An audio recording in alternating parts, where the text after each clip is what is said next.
ಮಾಜಿ ಡಾನ್ ಮುತ್ತಪ್ಪ ರೈ ಪುತ್ರ ರಿಕ್ಕಿ ರೈ ಮೇಲೆ ಫೈರಿಂಗ್ ವಿಚಾರಕ್ಕೆ ಸಂಬಂಧಪಟ್ಟಂಗೆ ರಿಕ್ಕಿ ರೈ ಮೇಲೆ ತಡರಾತ್ರಿ ಅಟ್ಯಾಕ್ ಆಗಿದೆ. ಬಿಡದಿಯ ಫಾರ್ಮ್ ಹೌಸ್ ಎದುರಿಗೆ ಗುಂಡಿನ ದಾಳಿಯಾಗಿರೋದು 2 ಬಾರಿ. ರಿಕ್ಕಿ ರೈ ಮೇಲೆ ತಡರಾತ್ರಿ ಅಟ್ಯಾಕ್ ಆಗಿದೆ.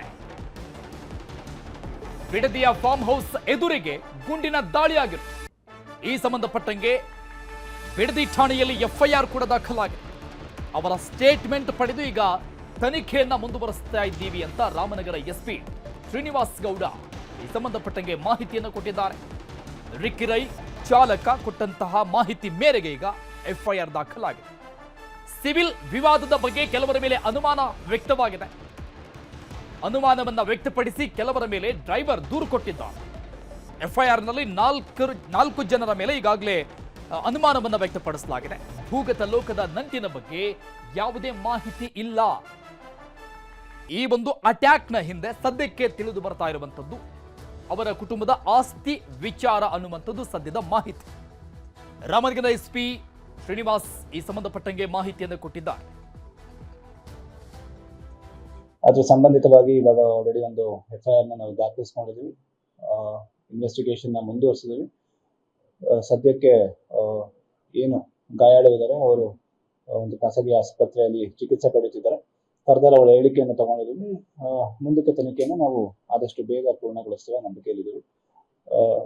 ಸದ್ಯಕ್ಕೆ ಇಲ್ಲಿ ತನಕ ದೊರಕಿರೋ ಮಾಹಿತಿಯಲ್ಲಿ ಒಂದು ಗನ್ನನ್ನು ಯೂಸ್ ಮಾಡಿದ್ದಾರೆ. ಅದನ್ನ ಏನು ಯೂಸ್ ಮಾಡಿದ್ದಾರೆ ಗನ್ನನ್ನು ಅದ್ರ ಮೇರೆಗೆ ನಾವು ತನಿಖೆಯನ್ನು ಮುಂದುವರಿಸಿದ್ದೀವಿ. ಜೊತೆಗೆ ಇನ್ನು ಯಾರ್ಯಾರು ಇದಕ್ಕೆ ಸಂಬಂಧಿತವಾಗಿ ಏನು ವಿಕ್ಟಿಮ್ ಹೇಳಿಕೆಯಲ್ಲಿ ಅವರು ಕೊಟ್ಟಿದ್ದಾರೆ, ಅವ್ರಿಗೆ ಏನು ಅನುಮಾನ ಇದೆ ಅಂತ ಅವ್ರನ್ನೆಲ್ಲಾನು ನಾವು ಸಂಪರ್ಕಿಸಿ ಇನ್ನೂ ಹೆಚ್ಚಿನ ಮಾಹಿತಿಯನ್ನು ನಾವು ಕಲೆ ಹಾಕಕ್ಕೆ ಪ್ರಯತ್ನ ಪಡ್ತೀವಿ. ನಿನ್ನೆ ರಾತ್ರಿ ನಿಮ್ಗೆ ಗೊತ್ತಿದೆ, ತಡರಾತ್ರಿ 12 ಗಂಟೆಯಿಂದ 1 ಗಂಟೆವರೆಗೂ ಅವ್ರೇನು ಬಿಡದಿಯಿಂದ ಬೆಂಗಳೂರಿಗೆ ಹೋಗ್ಬೇಕಾಗಿರುತ್ತೆ. ಅಂತ ಸಂದರ್ಭದಲ್ಲಿ ಅವರ ಮನೆಯ ಹೊರವಲಯದಲ್ಲಿ ಕಾಂಪೌಂಡಿನ ಆಚೆ ಈ ಒಂದು ಘಟನೆ ನಡೆದಿದೆ. ಇನ್ನು ಹೆಚ್ಚಿನ ಮಾಹಿತಿಯನ್ನು ಅವರು ಚಿಕಿತ್ಸೆ ಪಡೆತಿರೋದ್ರಿಂದ ಅವರು ಒಂದ್ಸತಿ ಡಿಸ್ಚಾರ್ಜ್ ಆಗಿದ್ದ ಕೂಡಲೇ ಅವರಿಂದ ಹೆಚ್ಚಿನ ಮಾಹಿತಿಯನ್ನು ತೆಗೆದುಕೊಳ್ತೀವಿ. ಹೊರ ದೇಶದಲ್ಲಿ ಇರ್ತಾರೆ, ಇಲ್ಲಿ ಅವರು ಒಂದು ಖಾಸಗಿ ಒಂದು ದೂರು ಇರುತ್ತೆ, ಅದ್ರನ್ನ ಕೋರ್ಟ್ ಮ್ಯಾಟರ್ಸ್ನ ಅಟೆಂಡ್ ಮಾಡಕ್ ಬಂದಿದ್ದಾರೆ ಅಂತ ಒಂದು ಮಾಹಿತಿ ಇದೆ. ಫರ್ದರ್ ಕೋರ್ಟ್ ಮ್ಯಾಟರ್ಸ್ಗಳಿಗೋಸ್ಕರ ಬಂದಿದ್ದೀನಿ, ಆ ಟೈಮಲ್ಲಿ ಈ ಘಟನೆ ನಡೆದಿದೆ ಅಂತ ಅವ್ರು ಹೇಳಿದ್ದಾರೆ. ನಾವು ಫರ್ದರ್ ತನಿಖೆಯನ್ನು ಮುಂದುವರಿಸ್ತೀವಿ. ಅವರ ಡ್ರೈವರು ಮತ್ತೆ ಗನ್ಮ್ಯಾನ್ ಜೊತೆಗೆ ಏನು ಗಾಯಾಳು ಇದ್ದಾರೆ ಅವರು 3 ಜನ ಇರ್ತಾರೆ. ಕೆಲವು ಸಿವಿಲ್ ಡಿಸ್ಪ್ಯೂಟ್ ರಿಲೇಟೆಡ್ ಏನು ಕೇಸಸ್ಗಳು ದಾಖಲಾಗಿದೆ ಅಂತವ್ರ ಬಗ್ಗೆ ಅವರು ಸಂಶಯವನ್ನು ವ್ಯಕ್ತಪಡಿಸಿದ್ದಾರೆ. ಅದ್ರ ಬಗ್ಗೆ ನಾವು ಹೆಚ್ಚಿನ ಮಾಹಿತಿಯನ್ನು ಕಲೆ ಹಾಕಬೇಕು. ಈ ಅಟ್ಯಾಕ್ ನಂತರದಲ್ಲಿ 4 ಜನರ ವಿರುದ್ಧ ಅನುಮಾನವನ್ನ ವ್ಯಕ್ತಪಡಿಸಿದ್ದಾರೆ ರಿಕ್ಕಿ ರೈ. ತಂದೆ ಮುತ್ತಪ್ಪ ರೈ ಅವರ 2ನೇ ಪತ್ನಿ ಅನುರಾಧ ವಿರುದ್ಧ ಅನುಮಾನವನ್ನ ವ್ಯಕ್ತಪಡಿಸಿರೋದು. ರಾಕೇಶ್ ಮಲ್ಲಿ, ನಿತೇಶ್ ಶೆಟ್ಟಿ, ವೈದ್ಯನಾಥ್ ಮೇಲೆ ಅನುಮಾನ. ಟೋಟಲ್ ಆಗಿ 4 ಜನರ ಮೇಲೆ ಅನುಮಾನವನ್ನು ವ್ಯಕ್ತಪಡಿಸಿರೋದು. ಸೊ ಎಫ್ಐಆರ್ ಅಲ್ಲೂ ಕೂಡ ಇದು ದಾಖಲಾಗಿದೆ. 2ನೇ ಪತ್ನಿ ಅನುರಾಧ ಸೇರಿದಂತೆ 3 ವಿರುದ್ಧ ಅನುಮಾನ ವ್ಯಕ್ತಪಡಿಸಿದ್ದಾರೆ ರಿಕ್ಕಿ ರೈ. ತಂದೆ ಮುತ್ತಪ್ಪ ರೈ ಇರುವಾಗಲೂ ಕೂಡ ಹಲವು ಬಾರಿ ಬೆದರಿಕೆಯನ್ನು ಹಾಕಿದ್ರು. ರಿಕ್ಕಿ ರೈ ನೀಡಿರುವ ಮಾಹಿತಿ ಮೇರೆಗೆ ಚಾಲಕನಿಂದ ಈ ಸಂಬಂಧಪಟ್ಟಂಗೆ ದೂರು ದಾಖಲಾಗಿದೆ. ಬಿಡದಿ ಠಾಣೆಯಲ್ಲಿ ಸಂಬಂಧಪಟ್ಟಂಗೆ ವಿಚಾರಣೆ ಕೂಡ ಮಾಡಲಾಗ್ತಾ ಇದೆ. ತಂದೆಯ 2ನೇ ಪತ್ನಿ ಅನುರಾಧ ವಿರುದ್ಧ ದೂರು ದಾಖಲಾಗಿದೆ. ಎಫ್ಐಆರ್ ಪ್ರತಿ ನೋಡ್ತಾ ಇದ್ದೀವಿ. ಅನುರಾಧ A2 ಆರೋಪಿ, ನಿತೇಶ್ ಶೆಟ್ಟಿ A3 ಆರೋಪಿ. ಎಫ್ಐಆರ್ನಲ್ಲಿ ಈ ರೀತಿಯಾಗಿ ಮೆನ್ಷನ್ ಮಾಡಲಾಗಿದೆ. ಈ ಹಿಂದೆ ಕೂಡ ಅಂದ್ರೆ ನನ್ನ ತಂದೆ ಬದುಕಿದ್ದಾಗಲೂ ಕೂಡ ಈ ರೀತಿಯಾಗಿ ಬೆದರಿಕೆಯನ್ನ ಹಾಕಲಾಗಿದೆ ಅನ್ನುವಂಥ ಮಾಹಿತಿಯನ್ನ ರಿಕ್ಕಿ ರೈ ಆತನ ಚಾಲಕನಿಗೆ ಕೊಟ್ಟಿರುವಂಥದ್ದು. ಈ ಬಗ್ಗೆ ಮಾತನಾಡಿರುವಂಥದ್ದು. ಈಗ ದೂರನ್ನ ಕೊಟ್ಟಿರೋದು ರಿಕ್ಕಿ ರೈ ಚಾಲಕ ಬಸವರಾಜು.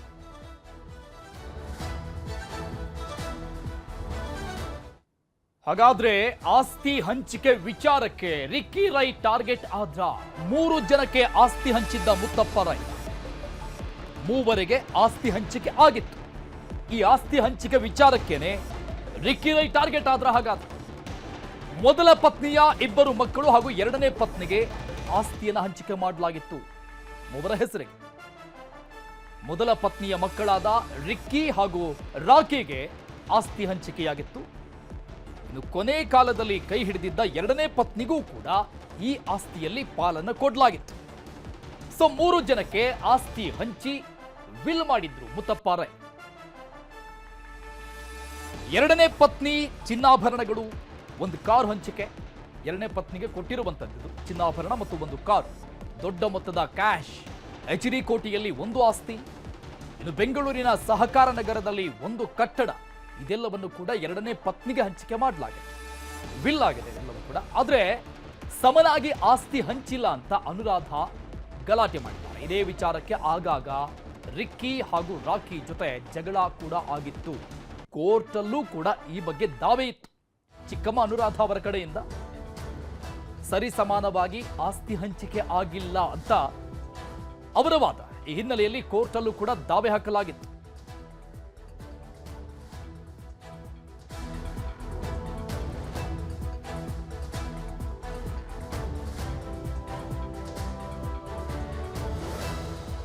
ಈ ಬಗ್ಗೆ ಇನ್ನಷ್ಟು ಡೀಟೇಲ್ಸ್ ಕೊಡ್ತಾರೆ ನಮ್ಮ ಪ್ರತಿನಿಧಿ ವೆಂಕಟೇಶ್ ಲೈವ್ ನಲ್ಲಿದ್ದಾರೆ. ವೆಂಕಟೇಶ್, ಈ ಅಟ್ಯಾಕ್ ಆಗಿರುವಂತಹ ದೃಶ್ಯವನ್ನ ನೋಡ್ತಾ ಇದ್ವಿ. ಇದೆಲ್ಲ ಆದ ನಂತರದಲ್ಲಿ ಆರಂಭಿಕ ಹಂತದಲ್ಲಿ ಆಸ್ತಿ ವಿಚಾರಕ್ಕಾಗಿನೇ ಈ ಒಂದು ಅಟ್ಯಾಕ್ ಆಗಿದೆ ಅನ್ನುವಂಥದ್ದು ಸದ್ಯಕ್ಕಿರುವಂತಹ ಮಾಹಿತಿ. ಸಂಬಂಧಪಟ್ಟಂಗೆ SP ಅವರು ಕೂಡ ಒಂದಿಷ್ಟು ಮಾಹಿತಿಗಳನ್ನ ಕೊಟ್ಟಿದ್ದಾರೆ ಮಾಧ್ಯಮಗಳಿಗೆ. ಬಟ್ ಇಲ್ಲಿ ಶೂಟ್ ಮಾಡಿರುವಂಥದ್ದು ಯಾರೋ ಎಕ್ಸ್ಪರ್ಟ್ ಇಂದಾನೇ ಆಗಿದೆ ಅನ್ನುವಂಥದ್ದು ಮತ್ತೊಂದಿಷ್ಟು ಜನರ ವಾದ. ಖಂಡಿತ ಅರುಣ್, ಏನಂದ್ರೆ ಮುತ್ತಪ್ಪ ರೈ ಅವರ ಪುತ್ರ ರಿಕ್ಕಿ ರೈ ಮೇಲೆ ಏನು ಶೂಟ್ಔಟ್ ಆಗಿದೆ. ಈ ಪ್ರಕರಣಕ್ಕೆ ಸಂಬಂಧಪಟ್ಟಂತೆ ಈಗಾಗಲೇ ಬಿಡದಿ ಪೊಲೀಸ್ ಠಾಣೆಯಲ್ಲಿ 4 ಜನರ ವಿರುದ್ಧ FIR ಕೂಡ ದಾಖಲಾಗಿದೆ. ಏನು ಪ್ರಾಥಮಿಕವಾಗಿ ಈಗಾಗಲೇ SP ಶ್ರೀನಿವಾಸ್ ಗೌಡರು 4 ವಿಶೇಷ ತಂಡಗಳನ್ನ ರಚನೆಯನ್ನ ಮಾಡಿದ್ದಾರೆ.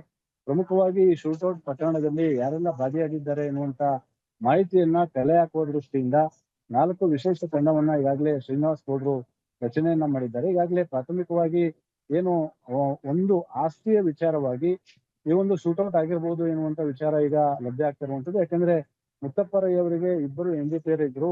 ಅದರಲ್ಲಿ 2ನೇ ಹೆಂಡತಿ ಅನುರಾಧ ಅವರು ಆಸ್ತಿ ವಿಚಾರವಾಗಿ ಸಾಕಷ್ಟು ಬಾರಿ ರಿಕ್ಕಿ ಮತ್ತೆ ರಾಕಿ ರೈ ಜೊತೆಗೆ ಸಾಕಷ್ಟು ಒಂದು ಮನಸ್ತಾಪವನ್ನ ಹೊಂದಿದ್ರು. ಈ ಹಿನ್ನೆಲೆಯಲ್ಲಿ ಅವರು ಆಸ್ತಿ ವಿಚಾರವಾಗಿ ಈ ಒಂದು ಶೂಟ್ಔಟ್ ನಲ್ಲಿ ನೇರವಾಗಿ ಭಾಗಿಯಾಗಿರಬಹುದು ಎನ್ನುವಂತ ಅನುಮಾನ ಕೂಡ ವ್ಯಕ್ತ ಆಗ್ತಾ ಇದೆ. ಜೊತೆಗೆ ಏನು ರಷ್ಯಾ ಮೂಲದ ಹುಡುಗಿಯನ್ನ ಮದುವೆ ಆಗಿರ್ತಕ್ಕಂಥ ರಿಕ್ಕಿ ರೈ 3 ತಿಂಗಳು ರಷ್ಯಾದಲ್ಲಿದ್ರೆ ಇನ್ನು 3 ತಿಂಗಳು ಬಿಡದಿಯ ಮನೆಯಲ್ಲಿ ಇರ್ತಾ ಇದ್ರು. ಅದರಲ್ಲೂ ವಿಶೇಷವಾಗಿ ತಮ್ಮ ಏನು ಜಮೀನುಗಳು ಸೇರಿದಂತೆ ರಿಯಲ್ ಎಸ್ಟೇಟ್ ವ್ಯವಹಾರಗಳ ಕೋರ್ಟ್ಗಳಿದ್ದಾಗ, ಅಂದ್ರೆ ಕೋರ್ಟ್ ನಲ್ಲಿ ವಿಚಾರಣೆಗಳಿದ್ದಂತ ಸಂದರ್ಭದಲ್ಲಿ ಅವರು ಭಾರತಕ್ಕೆ ಬರ್ತಾ ಇದ್ರು. ಆದ್ರೆ ಈಗಲೂ ಕೂಡ ಕಳೆದ ದಿನ ಶೂಟ್ಔಟ್ ಆಗಿರುವಂತ ಸಂದರ್ಭದಲ್ಲೂ ಕೂಡ ಅವರು ಒಂದು ನ್ಯಾಯಾಲಯದ ವಿಚಾರವಾಗಿ ಬಿಡದಿಯ ಮನೆಗೆ ಬಂದು ಕೆಲವೊಂದು ದಾಖಲಾತಿಗಳನ್ನು ಕೂಡ ತೆಗೆದುಕೊಂಡು ಹೋಗ್ತಾ ಇದ್ರು. ಈ ಸಂದರ್ಭದಲ್ಲಿ ಶೂಟ್ಔಟ್ ಆಗಿದೆ. ಹಾಗಾಗಿ ಎಲ್ಲೋ ಒಂದು ಕಡೆ ಪೊಲೀಸರ ಅನುಮಾನ ಕೂಡ ರಿಯಲ್ ಎಸ್ಟೇಟ್ ಅಥವಾ ಏನು ಕೌಟುಂಬಿಕವಾಗಿ ಆಗಿರತಕ್ಕಂತ ಜಮೀನುಗಳ ವ್ಯಾಜ್ಯದ ವಿಚಾರವಾಗಿ ಒಂದು ಶೂಟ್ಔಟ್ ಆಗಿರ್ಬಹುದಾ ಎನ್ನುವಂತ ಅನುಮಾನ ಕೂಡ ವ್ಯಕ್ತ ಮಾಡಿದ್ದಾರೆ. ಹಾಗಾಗಿ ಈಗಾಗಲೇ ಕಾರು ಚಾಲಕ ಬಸವರಾಜ್ ಕೊಟ್ಟಿರುವಂತ ದೂರಿನ ಅನ್ವಯ 4 ಜನರ ವಿರುದ್ಧ FIR ಕೂಡ ದಾಖಲು ಮಾಡ್ಕೊಂಡಿದ್ದಾರೆ. ಪ್ರಾಥಮಿಕವಾಗಿ ಈಗಾಗಲೇ ತನಿಖೆಯನ್ನು ಕೂಡ ಮಾಡ್ತಾ ಇದ್ದಾರೆ. ಒಂದು ಕಡೆ ರಿಕ್ಕಿ ರೈಗೆ ಬೆಂಗಳೂರಿನ ಆಸ್ಪತ್ರೆಯಲ್ಲಿ ಚಿಕಿತ್ಸೆ ಕೂಡ ನಡೀತಾ ಇದೆ. ಆತ ಆರೋಗ್ಯವಾಗಿ ಒಂದು ಸದೃಢ ಆದ ನಂತರ ಆತನ ಹೇಳಿಕೆಯನ್ನ ಪಡೆದ ನಂತರ ಈ ಕೇಸ್ನಲ್ಲಿ ಯಾವೆಲ್ಲ ವಿಚಾರಗಳು ಅಡಗಿದೆ ಎನ್ನುವಂಥದ್ದು ತಿಳಿಯಬೇಕಾಗಿದೆ ಅರುಣ್. ಓಕೆ ವೆಂಕಟೇಶ್, ಈಗ ಒಂದು ಆಂಗಲ್ ನಲ್ಲಿ ಪೊಲೀಸರು ತನಿಖೆಯನ್ನು ಮುಂದುವರಿಸ್ತಾ ಇದ್ದಾರೆ. ಬಟ್ ಇಲ್ಲಿ ಮುತ್ತಪ್ಪ ರೈ ಅವರಿಗೆ ಮಾಜಿ ಡಾನ್ ಆಗಿದ್ದಂಥದ್ದು, ಅವರಿಗೆ ಭೂಗತ ಲೋಕದ ಒಂದು ನಂಟಿತ್ತು ಅನ್ನುವಂಥ ವಿಚಾರ. ಸೊ ಹಾಗಾಗಿ ಭೂಗತ ಲೋಕದಿಂದಲೂ ಕೂಡ ಈ ರೀತಿಯಾದಂಥ ಅಟ್ಯಾಕ್ ಆಗಿರಬಹುದಾ ಅನ್ನುವಂಥ ಪ್ರಶ್ನೆಯನ್ನ ನಾವು ಈ ಪ್ರಕರಣದಲ್ಲಿ ತೆಗೆದುಹಾಕುವ ಹಾಗಿಲ್ಲ ಅಲ್ವಾ? ಖಂಡಿತ ಅರುಣ್, ಏನಂದ್ರೆ ಈಗಾಗಲೇ ಮುತ್ತಪ್ಪ ರೈ ಅವರ ರಕ್ತ ಸಂಬಂಧಿ ಆಗಿರ್ತಕ್ಕಂಥ ಪ್ರಕಾಶ್ ರೈ ಅವರು ಏನು ಬಿಡದಿ ಅವರ ಫಾರ್ಮ್ ಹೌಸ್ ಇದೆ, ಆ ಫಾರ್ಮ್ ಹೌಸ್ ನ ಪಕ್ಕದಲ್ಲೇ ಅವರು ಕೂಡ ವಾಸ ಆಗಿದ್ದಾರೆ. ಅವರು ಕೂಡ ಒಂದು ಮಾಹಿತಿಯ ಪ್ರಕಾರ ಮುತ್ತಪ್ಪ ರೈ ಅವರು ಏನು ಅಂಡರ್ವರ್ಲ್ಡ್ ಡಾನ್ ಆಗಿದ್ದಂತ ಸಂದರ್ಭದಲ್ಲಿ ಅವರಿಗೆ ಸಾಕಷ್ಟು ಜನ ವಿರೋಧಿಗಳಿದ್ರು. ಆ ಒಂದು ವಿರೋಧಿ ಗ್ಯಾಂಗ್ಗಳು ಕೂಡ ಈಗ ಕೆಲಸ ಮಾಡಿರ್ಬೋದು. ಯಾಕಂದ್ರೆ ಏನು ಮುತ್ತಪ್ಪ ರೈ ಅವರ ಮಗನ ಮೇಲೆ ಅಟ್ಯಾಕ್ ಮಾಡಿದ್ರೆ ತಮ್ಮ ಒಂದು ವೈಯಕ್ತಿಕ ವರ್ಚಸ್ಸು ವೃದ್ಧಿ ಆಗ್ತದೆ ಎನ್ನುವಂತ ದೃಷ್ಟಿಯಿಂದ ಅವರು ಈ ಒಂದು ಕೆಲಸವನ್ನ ಮಾಡಿರಬಹುದು ಎನ್ನುವಂತ ಆತಂಕವನ್ನು ಕೂಡ ಅನುಮಾನವನ್ನು ಕೂಡ ಅವರು ವ್ಯಕ್ತಪಡಿಸ್ತಾ ಇದ್ದಾರೆ. ಆದ್ರೆ ಅಂತಿಮವಾಗಿ ಈಗಾಗಲೇ ಏನು ಪೊಲೀಸರು ತನಿಖೆಯನ್ನ ಮಾಡ್ತಾ ಇದ್ದಾರೆ.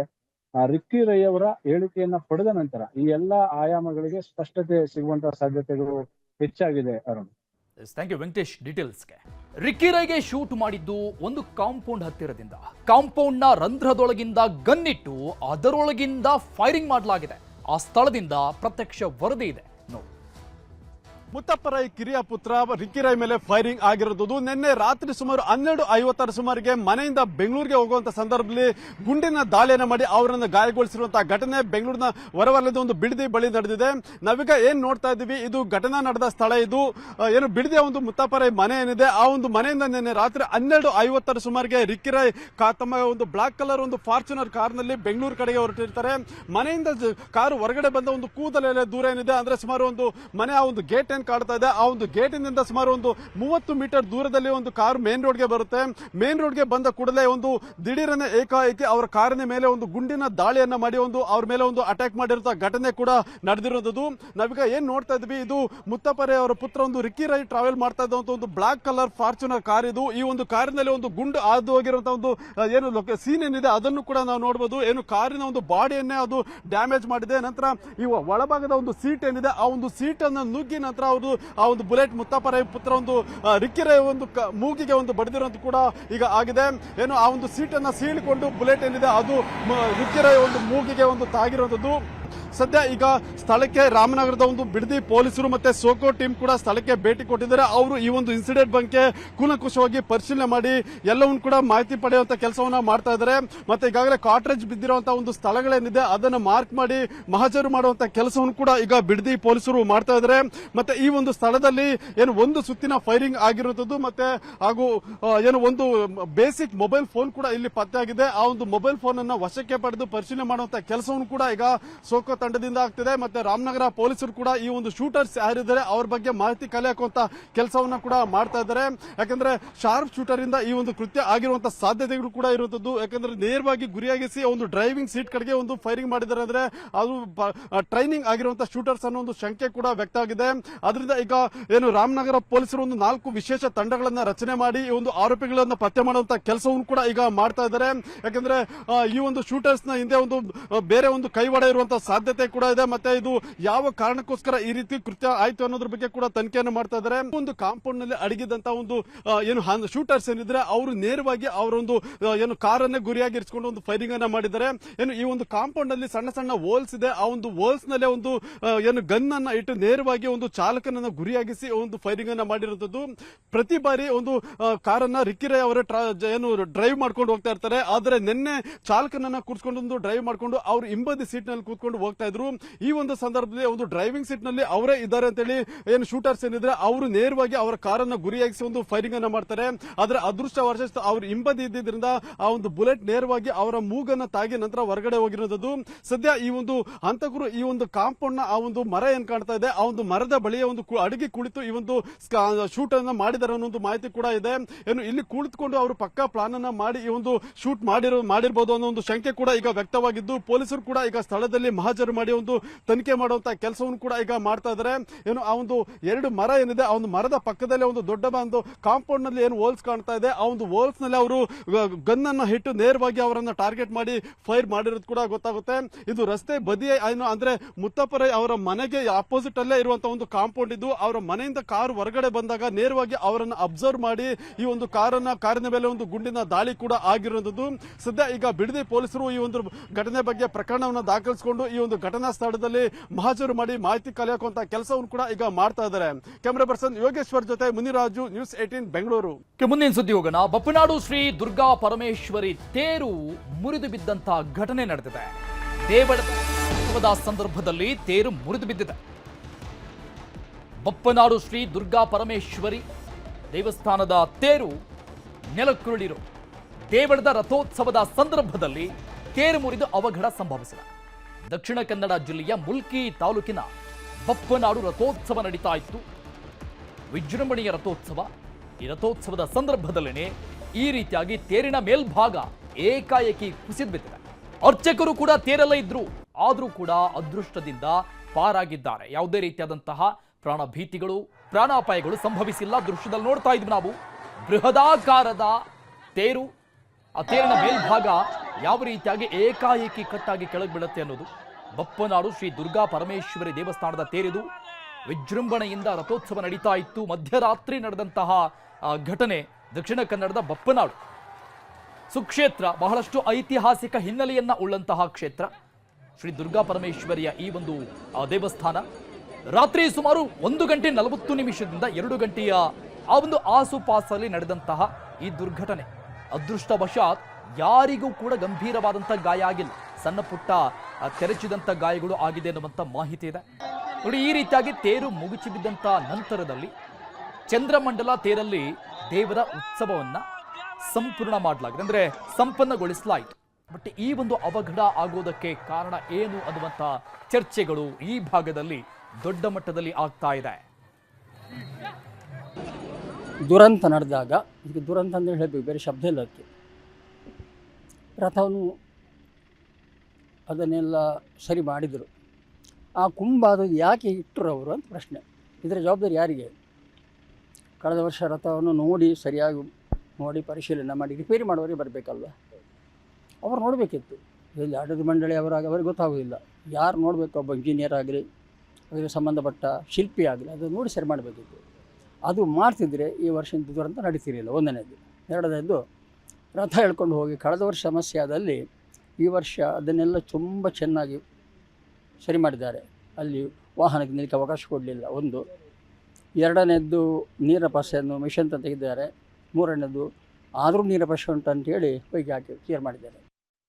ಬಪ್ಪನಾಡಿನ ದೇವಿ ದುರ್ಗಾ ಪರಮೇಶ್ವರಿ ಬಂದದ್ದು ಸಮುದ್ರದಿಂದ ಶಾಂಭವಿ ನದಿ ಮೂಲಕ ಆ ಕ್ಷೇತ್ರಕ್ಕೆ ಬಂದು ನೆಲೆ ಹಾಕ್ತಾರೆ. ಆದ್ರೆ ಇವತ್ತು ಅವ್ರು ಬಂದಂತ ಜಾಗ ಇವತ್ತು ಮಲಿನ ಆಗಿದೆ. ಶಾಂಭವಿ ನದಿ ಇವತ್ತು ಮಲಿನ ಆಗಿದೆ. ಶಾಂಭವಿ ನದಿಯಲ್ಲಿ ಇವತ್ತು ಪೊಲ್ಯೂಟೆಡ್ ವಾಟರ್ ಆಗಿರ್ಬೋದು, ಈ ಡ್ರೈನೇಜ್ ವಾಟರ್ ಮತ್ತೆ ಅಕ್ರಮ ಮರಳುಗಾರಿಕೆ, ಈ CRZ ಲ್ಯಾಂಡ್ ಅಲ್ಲಿ ಇವತ್ತು ಏನು ಅಕ್ರಮ ಮರಳುಗಾರಿಕೆ ಮಾಡ್ತಾ ಇದ್ದಾರೆ. ತುಂಬಾ ಎಕ್ಸ್ಟೆನ್ಸಿವ್ ಆಗಿ ಆ ಜಾಗದಲ್ಲಿ ಮರಳುಗಾರಿಕೆ ಮಾಡ್ತಾ ಇದ್ದಾರೆ. ಈ ನಾವು ಏನಂದ್ರೆ ಪ್ರಕೃತಿಯನ್ನು ದೇವಿಯ ರೂಪದಲ್ಲಿ ನಾವು ಇವತ್ತು ಆಚರಣೆ ಅವರಿಗೆ ಪೂಜೆ ಮಾಡುವಂತದ್ದು ಇದೆ. ಆದ್ರೆ ಇವತ್ತು ಆ ಸ್ಥಳನೇ ಅಲ್ಲಿರುವಂತ ಕಾಡು ಮತ್ತೆ ಈ ನದಿಯೆಲ್ಲ ಏನು ಮಲಿನ ಆಗ್ತಾ ಇದೆ, ಮತ್ತೆ ಇಂತ ಅಕ್ರಮ ಮರಳುಗಾರಿಕೆಯಿಂದ ನಾಶ ಆಗ್ತಾ ಇದೆ. ಇದನ್ನೆಲ್ಲ ದೇವಿ ಒಂದು ಸಂದೇಶ, ಈ ಚಿಕ್ಕ ಇಂಥ ಇನ್ಸಿಡೆಂಟ್ ಇಂದ ಸಂದೇಶವನ್ನು ಕೊಡ್ತಾ ಇದ್ದಾರೆ ಜನರಿಗೆ. ಇನ್ನು ಈ ಬಗ್ಗೆ ಇನ್ನಷ್ಟು ಡೀಟೇಲ್ಸ್ ಕೊಡ್ತಾರೆ ನಮ್ಮ ಪ್ರತಿನಿಧಿ ಕಿಶನ್ ಶೆಟ್ಟಿ ಸಂಪರ್ಕದಲ್ಲಿದ್ದಾರೆ. ಕಿಶನ್, ಈ ಭಾಗದಲ್ಲಿ ದೈವಾಚರಣೆಗಳು, ನೇಮೋತ್ಸವಗಳು ನಡೆಯೋದು ಸಹಜ, ಅದರ ನಂಬಿಕೆ ದುಪ್ಪಟ್ಟಾಗಿರುತ್ತೆ ಬೇರೆ ಕಡೆ ಹೋಲಿಕೆ ಮಾಡಿದರೆ. ಈ ರೀತಿಯಾದಂತಹ ವಿಜೃಂಭಣೆಯ ರಥೋತ್ಸವದ ಸಂದರ್ಭದಲ್ಲಿ ಇಂಥದ್ದೊಂದು ದುರಂತ ಆಗಿದೆ ಅನ್ನುವಂಥದ್ದು ನಿಜಕ್ಕೂ ಕೂಡ ಜನರಿಗೆ ಇದು ನೋವಿನ ಸಂಗತಿನೇ. ಏನು ಹೇಳ್ತಾ ಇದ್ದಾರೆ ಅಲ್ಲಿನ ಜನ, ಯಾಕಾಗಿ ಆಯ್ತಂತಿದು? ಅರುಣ್, ಬಪ್ಪನಾಡು ದುರ್ಗಾ ಪರಮೇಶ್ವರಿ ಅಂದ್ರೆ ಅದು ಸ್ಥಳೀಯ 9 ಬಾಗಣೆಯ ಭಕ್ತರಿಗೆ ಅಧಿದೇವತೆ, ತುಳುವರಿಗೆ ಮಹಾ ತಾಯಿ. ಅಷ್ಟರ ಮಟ್ಟಿಗೆ ತುಳುವರು ಈ ದೇವಿಯನ್ನ ಆರಾಧ್ಯ ಮೂರ್ತಿಯಾಗಿ ಭಾವಿಸ್ತಾರೆ ಮತ್ತು ಪೂಜೆಯನ್ನು ಕೂಡ ಮಾಡ್ತಾರೆ. ನಿನ್ನೆ ಜಾತ್ರೋತ್ಸವದ ಕೊನೆಯ ದಿನ ಮಹಾ ಬ್ರಹ್ಮ ರಥೋತ್ಸವ ನಿನ್ನೆ ನಡೆದಿದೆ. ಸುಮಾರು 1:30-2 ಗಂಟೆ ವೇಳೆಗೆ ದೇವಸ್ಥಾನದ ಹಿಂಭಾಗಕ್ಕೆ ಬ್ರಹ್ಮ ರಥವು ಬಂದಿದೆ. ಅಲ್ಲಿ ದೇವಿ ರಥಾರೂಢ ಕೂಡ ಆಗಿದ್ರು. ಆದ್ರೆ ಈ ಸಂದರ್ಭದಲ್ಲಿ ರಥ ಮುರಿದು ಬಿದ್ದಿರುವಂತದ್ದು. ಸಾವಿರಾರು ಸಂಖ್ಯೆಯಲ್ಲಿ ಜನ ಇದ್ರು ಕೂಡ ಯಾರಿಗೂ ಕೂಡ ಗಾಯ ಆಗಿಲ್ಲ. ರಥದ ಮೇಲೆ ದೇವರ ಉತ್ಸವ ಮೂರ್ತಿ ಅರ್ಚಕರು ಕೂಡ ಇದ್ರು, ಅವರಿಗೂ ಎಳ್ಳಷ್ಟು ಗಾಯ ಆಗಿಲ್ಲ. ಇದೆಲ್ಲ ದೇವಿಯ ಮಹಾತ್ಮೆ ಅನ್ನೋದನ್ನ ಸ್ಥಳೀಯರು ಹೇಳಿರುವಂತದ್ದು. ಆದ್ರೆ ಕಳೆದ 2 ವರ್ಷಗಳಿಂದ ಬಪ್ಪನಾಡಿನ ಜಾತ್ರೋತ್ಸವ ಸಂದರ್ಭದಲ್ಲಿ ಹಲವು ವಿಘ್ನಗಳು ಆಗ್ತಾ ಇದೆ. ಕಳೆದ ವರ್ಷ ರಥ ಕೆಸರಲ್ಲಿ ಹೂತು ಹೋಗಿತ್ತು. ಆನಂತರವಾಗಿ ಭಕ್ತರು ಸರಿ ಮಾಡುವಂತ ಸಂದರ್ಭದಲ್ಲಿ ಕೆಲ ವಾಹನಗಳಿಗೂ ಕೂಡ ಹಾನಿಯಾಗಿತ್ತು. ಎಲ್ಲವೂ ಕೂಡ ಸರಿಯಾಯ್ತು ಅಂದ್ಕೊಂಡಷ್ಟರಲ್ಲಿ ಈ ವರ್ಷವೂ ಕೂಡ ಈ ರೀತಿಯಾಗಿ ದೊಡ್ಡ ಮಟ್ಟಿನ ದುರಂತ ಆಗಿರುವಂತದ್ದು ಕ್ಷೇತ್ರದ ಭಕ್ತರನ್ನ ಕೂಡ ಆತಂಕಕ್ಕೆ ಗೀಡು ಮಾಡಿದೆ. ಸ್ಥಳೀಯವಾಗಿ ಸಾಕಷ್ಟು ಜನ ನಾನಾ ವ್ಯಾಖ್ಯಾನಗಳನ್ನು ಕೂಡ ಮಾಡ್ತಿದ್ದಾರೆ. ಯಾಕೆಂದ್ರೆ ದೇವಸ್ಥಾನದ ಒಳಭಾಗದಲ್ಲಿ ಎಲ್ಲವೂ ಕೂಡ ಸರಿ ಇಲ್ಲ ಅನ್ನೋದು ಕೆಲ ಭಕ್ತರ ಅಭಿಪ್ರಾಯ. ಕ್ಷೇತ್ರದ ಅರ್ಚಕರು ಮತ್ತು ಆಡಳಿತ ಮಂಡಳಿ ನಡುವೆ ಮುಸುಕಿನ ಗುದ್ದಾಟ ಇದೆ ಮತ್ತು ಹಲವು ಘಟನೆಗಳು ಈ ದೇವಿ ಮುನಿಸಿಕೊಂಡಿರೋಕೆ ಕಾರಣ ಅನ್ನೋದನ್ನ ಸ್ಥಳೀಯರು ಹೇಳ್ಕೊಂಡಿರುವಂತದ್ದು. ಇನ್ನು ಕೆಲವರು ಹೇಳ್ತಿದ್ದಾರೆ, ಕಳೆದ ಬಾರಿ ರಥ ಹಾಳಂತ ಸಂದರ್ಭದಲ್ಲಿ ಅದನ್ನ ಸರಿ ಮಾಡಿ ಇಡ್ಬೇಕಿತ್ತು, ಸುಸ್ಥಿತಿಯಲ್ಲಿ ಇಡ್ಬೇಕಿತ್ತು, ಆದ್ರೆ ಅದನ್ನ ಸರಿಯಾಗಿ ಗಮನಿಸಿಲ್ಲ. ಹಾಗಾಗಿ ಆ ರಥದ ಮೇಲ್ಭಾಗದ ಒಂದು ಮರದ ತುಂಡು ಗೆದ್ದಲ್ಲಿ ಹಿಡ್ತಿತ್ತು. ಹಾಗಾಗಿ ರಥ ಮುರಿದು ಬೀಳೋಕೆ ಕಾರಣ ಅನ್ನೋದನ್ನ ಕೂಡ ಸ್ಥಳೀಯರು ಹೇಳ್ತಾ ಇರುವಂತದ್ದು. ಒಟ್ಟಿನಲ್ಲಿ ಬಪ್ಪನಾಡು ದುರ್ಗಾ ಪರಮೇಶ್ವರಿ ಅನ್ನೋದು ಇಡೀ ದಕ್ಷಿಣ ಕನ್ನಡ ಜಿಲ್ಲೆ ಮತ್ತು ಉಡುಪಿ ಜಿಲ್ಲೆಗೆ ಅಧಿದೇವತೆ ಇದ್ದಂತೆ. ಇಲ್ಲಿ ಸಾವಿರಾರು ಸಂಖ್ಯೆಯಲ್ಲಿ ಭಕ್ತರು ಕೂಡ ಇದ್ದಾರೆ. ಬಾಲಿವುಡ್ ನಟ ಸುನಿಲ್ ಶೆಟ್ಟಿ ಕೂಡ ನಿನ್ನೆ ರಾತ್ರಿ ಈ ಜಾತ್ರೋತ್ಸವ ಸಂದರ್ಭದಲ್ಲಿ ಭಾಗವಹಿಸಿದ್ರು. ಮಧ್ಯರಾತ್ರಿ ಈ ಘಟನೆ ಆಗಿರುವ ಹಿನ್ನೆಲೆಯಲ್ಲಿ ಕ್ಷೇತ್ರದ ಭಕ್ತರು ಕೂಡ ಆತಂಕಕ್ಕೆ ಉಂಟು ಮಾಡಿದ್ದಾರೆ. ಇದನ್ನ ಪ್ರಶ್ನಾ ಚಿಂತನೆ ಮೂಲಕ ಸರಿ ಮಾಡಬೇಕು. ಮುಂದಿನ ದಿನಗಳಲ್ಲಿ ಈ ರೀತಿಯ ಘಟನೆಗಳು ಮರುಕಳಿಸಬಾರ್ದು ಅನ್ನೋದು ಭಕ್ತರ ಅಭಿಪ್ರಾಯ. ಅರುಣ್. ಓಕೆ ಕಿಶನ್, ಈಗ ವೈಜ್ಞಾನಿಕವಾಗಿ ಟೆಕ್ನಿಕಲ್ ಆಗಿ ದಿಸ್ ಇಸ್ ಫೈನ್, ಹಿಂಗೆ ಈ ರೀತಿಯಾಗಿ ಆಗಿದೆ ಅನ್ನುವಂಥದ್ದು. ದೈವಿಕತೆಯಲ್ಲಿ ಯಾವ ರೀತಿಯಾಗಿ ಉಲ್ಲೇಖ ಮಾಡ್ತಾ ಇದ್ದಾರೆ ಇದನ್ನ?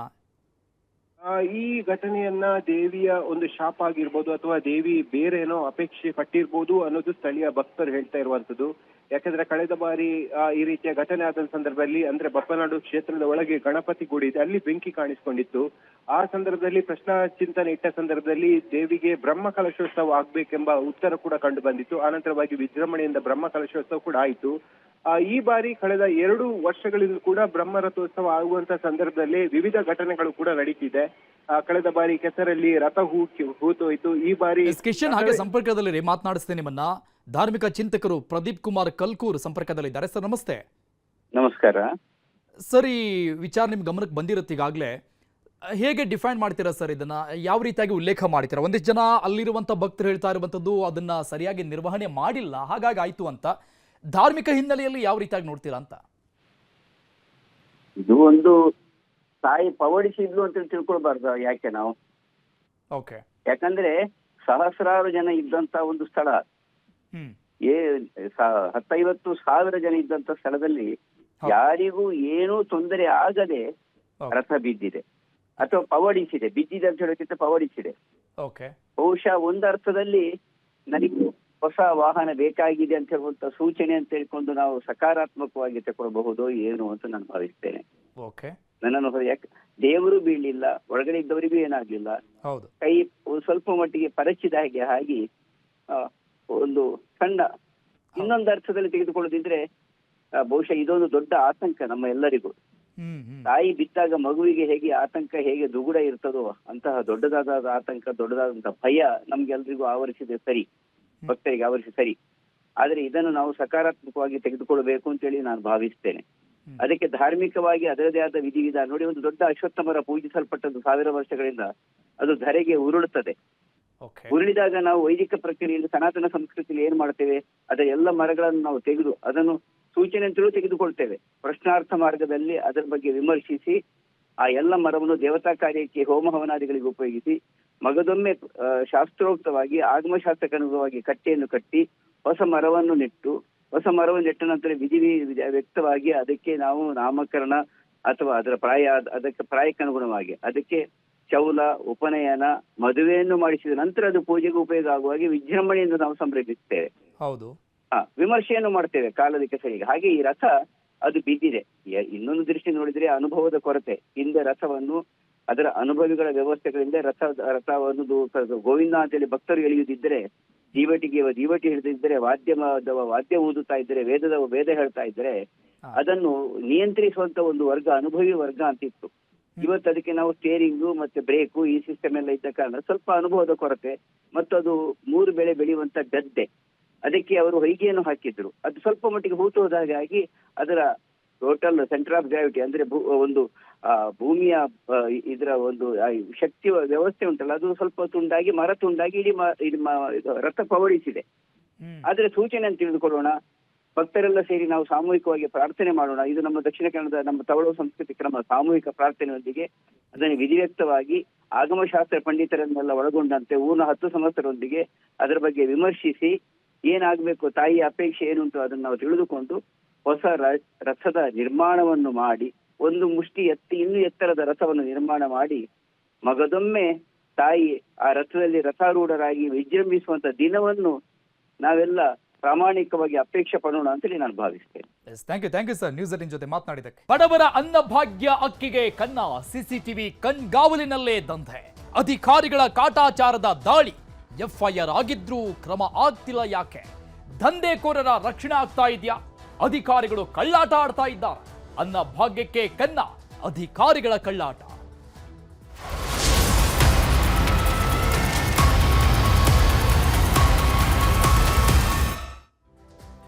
ಸರ್ಕಾರದ ಮಹತ್ವದ ಯೋಜನೆ ಈ ಅನ್ನಭಾಗ್ಯ. ಸರ್ಕಾರದ ಅನ್ನಭಾಗ್ಯ ಅಕ್ಕಿ ಈಗ ಕಾಳಸಂತೆಯಲ್ಲಿ ಮಾರಾಟ ಆಗ್ತಾ ಇದೆ. ಈ ಅಕ್ರಮವನ್ನ ನಿಮ್ಮ ನ್ಯೂಸ್ 18 ಕನ್ನಡ ಬಯಲಿಗೆಳೆದಿತ್ತು. ನ್ಯೂಸ್ 18 ವರದಿಯ ಬೆನ್ನಲ್ಲೇ ಅಧಿಕಾರಿಗಳು ಕೂಡ ದಾಳಿ ಮಾಡಿದ್ರು. ಈ ಸಂಬಂಧಪಟ್ಟಂಗೆ ಕ್ರಮವನ್ನ ತೆಗೆದುಕೊಳ್ಳೋದಕ್ಕೆ ಮುಂದಾಗಿತ್ತು. ನ್ಯೂಸ್ 18 ನಲ್ಲಿ ವರದಿ ಪ್ರಸಾರ ಆಗ್ತಾ ಇದ್ದಂಗೆ ಎಚ್ಚೆತ್ತುಕೊಂಡಂತಹ ಅಧಿಕಾರಿಗಳು ದಾಳಿ ಮಾಡಿದ್ರು. ಬಾಗಲಕೋಟೆ ಜಿಲ್ಲೆ ಜಮಖಂಡಿಯಲ್ಲಿ ಅನ್ನಭಾಗ್ಯ ಅಕ್ಕಿ ಕಾಳಸಂತೆಯಲ್ಲಿ ಮಾರಾಟವಾಗ್ತಾ ಇತ್ತು. ವಿಶಾಲವಾದ ಜಾಗದಲ್ಲಿ ಬೃಹದಾಕಾರದ ಗೋದಾಮಿತ್ತು. ಅಲ್ಲಿ ಸಿಸಿಟಿವಿಗಳು ಕೂಡ ಇತ್ತು. ಆದ್ರೂ ಕೂಡ ಈ ಅಕ್ರಮ ದಂಧೆ ನಡೀತಾ ಇತ್ತು. ಮಿನಿ ಟ್ರಕ್, ಟಮ್ ಟಮ್ ವಾಹನಗಳಲ್ಲಿ ಮಹಾರಾಷ್ಟ್ರಕ್ಕೆ, ಪಕ್ಕದ ರಾಜ್ಯಕ್ಕೆ ಅಕ್ಕಿ ಸಾಗಾಟ ಮಾಡ್ತಾ ಇತ್ತು. ಗೋಡೌನ್ ದಾಳಿ ಮೇಲೆ 17 ಟನ್ ಅನ್ನಭಾಗ್ಯ ಅಕ್ಕಿಯನ್ನ ಜಪ್ತಿ ಮಾಡ್ತಾರೆ. ದಾಳಿ ಆದಂತಹ ಸಂದರ್ಭದಲ್ಲಿ ಈ ಸಂಬಂಧಪಟ್ಟಂಗೆ 4 ಜನರ ವಿರುದ್ಧ ಎಫ್ಐಆರ್ ಕೂಡ ದಾಖಲಾಗಿತ್ತು. ಆದ್ರೆ ಕ್ರಮ ಕೈಗೊಳ್ಳೋದಕ್ಕೆ ಮೀನಾಮೇಷವನ್ನ ಎಣಿಸ್ತಾ ಇದ್ದಾರೆ ಅನ್ನುವಂತಹ ಗಂಭೀರ ಆರೋಪ ಈಗ ಕೇಳಿ ಬರ್ತಾ ಇದೆ. ಈ ಹಿಂದೆಯೂ ಈ 4 ವಿರುದ್ಧ ಪ್ರಕರಣ ಆಗಿತ್ತು. ಆರೋಪಿಗಳನ್ನ ಬಂಧಿಸದ ಪೊಲೀಸರು, ಕ್ರಮ ಆಗಿಲ್ಲ ಇದುವರೆಗೂ ಕೂಡ. ಸಿಸಿಟಿವಿ ಸ್ಥಳದಲ್ಲೇ ಇದ್ರೂ ಕೂಡ ಅದನ್ನ ವಶಕ್ಕೆ ಪಡೆದಿಲ್ಲ. ಯಾಕೆ ಅನ್ನುವಂತ ಪ್ರಶ್ನೆ ಈಗ ಮುನ್ನೆಲೆಗೆ ಬಂದಿರೋದು. ಕಾಟಾಚಾರದ ದಾಳಿ ಆಯ್ತಾ? ಹಾಗಾದ್ರೆ ಸಿಸಿಟಿವಿ ಅಲ್ಲೇ ಇದೆ, ಎಲ್ಲವೂ ಕೂಡ ರೆಕಾರ್ಡ್ ಆಗಿದೆ. ಆದ್ರೆ ಅದರ ಪರಿಶೀಲನೆಗೆ ಪೊಲೀಸ್ ಅಧಿಕಾರಿಗಳು ಮುಂದಾಗ್ತಾ ಇಲ್ಲ. ದೂರಲ್ಲಿ ಸಿಸಿಟಿವಿ ಮತ್ತು ವಾಹನಗಳ ಮಾಹಿತಿಯನ್ನ ನಮೂದೇ ಮಾಡಿಲ್ಲ. ಈ ಬಗ್ಗೆ ಇನ್ನಷ್ಟು ಡೀಟೇಲ್ಸ್ ಕೊಡ್ತಾರೆ ನಮ್ಮ ಪ್ರತಿನಿಧಿ ಮಂಜುನಾಥ್ ದೂರವಾಣಿ ಸಂಪರ್ಕದಲ್ಲಿದ್ದಾರೆ. ಮಂಜುನಾಥ್, ನಿಜಕ್ಕೂ ಕೂಡ ಇಲ್ಲಿ ಪೊಲೀಸರ ಮೇಲೆ ಅನುಮಾನ ಸಹಜವಾಗಿ ಮೂಡುತ್ತೆ. ನಾವು ಕೆಲಸ ಮಾಡ್ತಾ ಇದ್ದೀವಿ ಅನ್ನುವಂಥದ್ದನ್ನ ತೋರಿಸ್ಕೊಂಡಂತೆ ಕಾಣಿಸ್ತಾ ಇದೆ. ಕಾಟಾಚಾರದ ದಾಳಿ ಅಷ್ಟೇನಾ? ಯಾಕೆ ಕಟ್ಟುನಿಟ್ಟಿನ ಕ್ರಮ ಇಲ್ಲ? ಇವರಿಗೇನಾದ್ರೂ ಪಾಲ್ ಹೋಗ್ತಾ ಇತ್ತ ಇದರಿಂದ? ಅರುಣ್, ಇಲ್ಲಿ ಪ್ರಮುಖವಾಗಿ ಹೇಳ್ಬೇಕಂತಂದ್ರೆ ಪೊಲೀಸರ ಪಾತ್ರಕ್ಕಿಂತಾಗಿ ಆಹಾರ ಇಲಾಖೆಯ ಅಧಿಕಾರಿಗಳ ಪಾತ್ರ ಇಲ್ಲಿ ಬಹಳ ದೊಡ್ಡದು. ಯಾಕಂತಂದ್ರೆ ಪೊಲೀಸರಿಗೆ ಕೆಲಸ ಏನಂತಂದ್ರೆ ಆಹಾರ ಇಲಾಖೆ ಅಧಿಕಾರಿಗಳು ಇಂತಹ ಒಂದು ಅಕ್ರಮ ನಡೆದಿದೆ ಅಂತ ನೋಡ್ಕೋಬೇಕು. ಒಂದ್ ವೇಳೆ ಆದಂತೆ ಈ ರೀತಿಯಾಗಿ ಅಕ್ರಮ ನಡೀತಾ ಇದೆ ಅಂತಂದ್ರೆ ಅದನ್ನ ಆಹಾರ ಇಲಾಖೆಗಳು ದಾಳಿ ಮಾಡ್ತಾರೆ. ಅದಾದ ಬಳಿಕ ಪೊಲೀಸರಿಗೆ ಮಾಹಿತಿಯನ್ನ ನೀಡ್ತಾರೆ. ಅಲ್ಲಿ ದಾಳಿಯ ಸಂದರ್ಭದಲ್ಲಿ ಏನೆಲ್ಲ ಕಂಡು ಬಂದಿರುತ್ತೆ, ಏನೆಲ್ಲ ಜಪ್ತಿಯಾಗಿರುತ್ತೆ, ಆ ಎಲ್ಲಾ ಮಾಹಿತಿಗಳನ್ನ ಆಧರಿಸಿ ಒಂದು ದೂರನ್ನ ಪೊಲೀಸರಿಗೆ ಕೊಡಬೇಕು. ಆ ಬಳಿಕ ಆ ದೂರಿನ ಆಧಾರದ ಮೇಲೆ ಪೊಲೀಸರು ತನಿಖೆಯನ್ನ ಮಾಡ್ತಾರೆ, ಮುಂದೆ ಕ್ರಮವನ್ನ ತೆಗೆದುಕೊಳ್ತಾರೆ. ಆದ್ರೆ ಇಲ್ಲಿ ಪ್ರಮುಖವಾಗಿ ಏನಾಗ್ತಾ ಇದೆ ಅಂದ್ರೆ ಬಾಗಲಕೋಟೆ ಜಿಲ್ಲೆಯಲ್ಲಿ ಏನು ಈ ರೀತಿಯಾಗಿ ಅಕ್ರಮವಾಗಿ ಕಳ್ಳದಂಧೆ ನಡೆಸ್ತಾ ಇರುವಂತವ್ರು ಯಾರು ಕೂಡ ಮೊದಲನೇ ಬಾರಿ ಅಲ್ಲ. ಈ ಹಿಂದೆನೂ ಕೂಡ ಇವ್ರ ಬಗ್ಗೆ ಸಾಕಷ್ಟು ಆರೋಪಗಳು ಕೂಡ ಕೇಳಿ ಬಂದಿದ್ದಾವೆ, ದಾಳಿಗಳು ಆಗಿದ್ದಾವೆ, ಎಫ್ಐಆರ್ ಕೂಡ ಆಗಿದ್ದಾವೆ. ಆದ್ರೆ ಎಫ್ಐಆರ್ ಗಳು ಆದ್ರೂ ಕೂಡ ಇವ್ರು ಯಾಕೆ ಈ ರೀತಿಯಾಗಿ ದಂಧೆಯನ್ನ ಅದೇ ಜಾಗದಲ್ಲೇ ಮುಂದುವರಿಸ್ತಾರೆ ಅಂತಂದ್ರೆ ದಾಳಿ ಆದಂತ ಸಂದರ್ಭದಲ್ಲಿ ಆಹಾರ ಇಲಾಖೆ ಅಧಿಕಾರಿಗಳು ಏನು ಸ್ಥಳಕ್ಕೆ ಭೇಟಿ ನೀಡ್ತಾರೆ, ಅವರು ಆ ಅಕ್ಕಿಯನ್ನ ಜಪ್ತಿ ಮಾಡ್ಕೊಂಡಿದ್ದು ಬಿಟ್ರೆ ಡ್ರೈವರ್ಗಳ ಮೇಲೆ ಪ್ರಕರಣ ದಾಖಲು ಮಾಡುವಂತದ್ದು, ಇನ್ನೊಂದು ಕೆಲವೊಂದ್ಸರಿ ಲೇಬರ್ಗಳ ಮೇಲೆ ಪ್ರಕರಣ ದಾಖಲು ಮಾಡಿ ಆ ಮೂಲ ಮಾಲೀಕ ಯಾರಿರ್ತಾನೆ ಅವನನ್ನ ಬಚಾವ್ ಮಾಡುವಂತ ಕೆಲಸವನ್ನ ಆಹಾರ ಇಲಾಖೆ ಅಧಿಕಾರಿಗಳು ಮಾಡ್ತಾನೆ ಬಂದಿದ್ದಾರೆ. ಇದಕ್ಕೆ ಸ್ಪಷ್ಟ ಉದಾಹರಣೆ ಅಂತಂದ್ರೆ ಇವರು ಸೀಸ್ ಮಾಡಿದಂತ ಅಕ್ಕಿಯನ್ನು ಕೂಡ ವಾಪಸ್ ಕೊಟ್ಟಿರುವಂತಹ ಉದಾಹರಣೆಗಳಿದಾವೆ. ಯಾರು ಕೂಡ ಇದುವರೆಗೆ ಅರೆಸ್ಟ್ ಆದಂತಹ ಉದಾಹರಣೆಗಳಿಲ್ಲ. ಬದಲಿಗೆ ವರದಿ ಮಾಡೋಕೆ ಹೋದಂತ ಮಾಧ್ಯಮದವರ ಮೇಲೆ ಕೂಡ ಇವರು ದಬ್ಬಾಳಿಕೆಯನ್ನ ದೌರ್ಜನ್ಯ ನಡೆಸಿದ್ರು ಕೂಡ ಅಧಿಕಾರಿಗಳು ಮಾತ್ರ ಮೌನ ವಹಿಸಿದ್ದಾರೆ. ಇದರಲ್ಲಿ ಪ್ರಮುಖವಾಗಿ ಆಹಾರ ಇಲಾಖೆ ಅಧಿಕಾರಿಗಳು ಅವರ ರಕ್ಷಣೆಗೆ ನಿಂತಿದ್ದಾರೆ. ಅವರ ತಾಳಕ್ಕೆ ತಕ್ಕಂತೆ ಸ್ಥಳೀಯ ಪೊಲೀಸರು ಕೂಡ ಕುಣಿತಾ ಇದ್ದಾರೆ. Thank you Manjunath ಡೀಟೇಲ್ಸ್ಗೆ.